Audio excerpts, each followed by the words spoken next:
पूरे देश में चाहे किसान हो, चाहे आदिवासी हो, चाहे दलित हो, चाहे वंचित तबके के लोग हों, उनकी जमीनों को जबरन अधिग्रहित करना, उनकी जमीनों का मुआवजा न देना और पुलिस बल लगाकर उनको बेदखल करना जमीन से, ये भारतीय जनता पार्टी और मोदी सरकार का चरित्र बन गया है।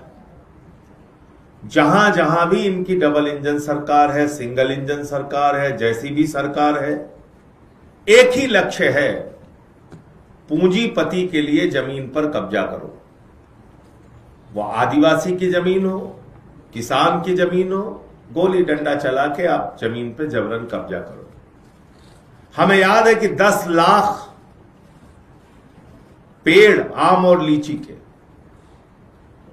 और हजारों एकड़ जमीन 1 रुपए में अडानी को दे दी गई बिहार के अंदर, 1 रुपए में।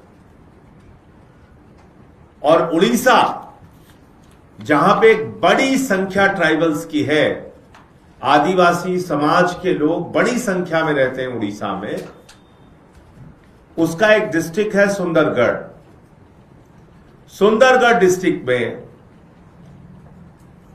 डालमिया सीमेंट के एक्सटेंशन के लिए, डालमिया सीमेंट का जो विस्तार है उसके लिए करीब करीब 950 एकड़ जमीन जबरन अधिग्रहित की जा रही है। जबरन,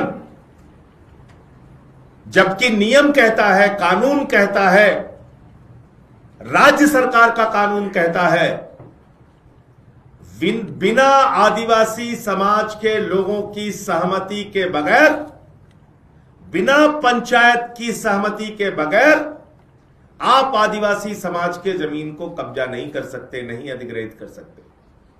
और 5 पंचायत, लगभग 12-11 गांव, वहां के लोगों से कोई सहमति नहीं ली गई, किसी प्रकार के मुआवजे पे सहमति नहीं ली गई, जमीन लेने पे सहमति नहीं ली गई, लेकिन डंडे और लाठी के दम पे उनकी जमीनें कब्जा कर ली गई। यह मामला भी सुप्रीम कोर्ट में भी है। मैंने देश की संसद में भी यह विषय उठाने के लिए नोटिस दिया है। जैसे ही मेरी नोटिस एक्सेप्ट हो जाएगी, मैं संसद के अंदर इस मामले को उठाऊंगा।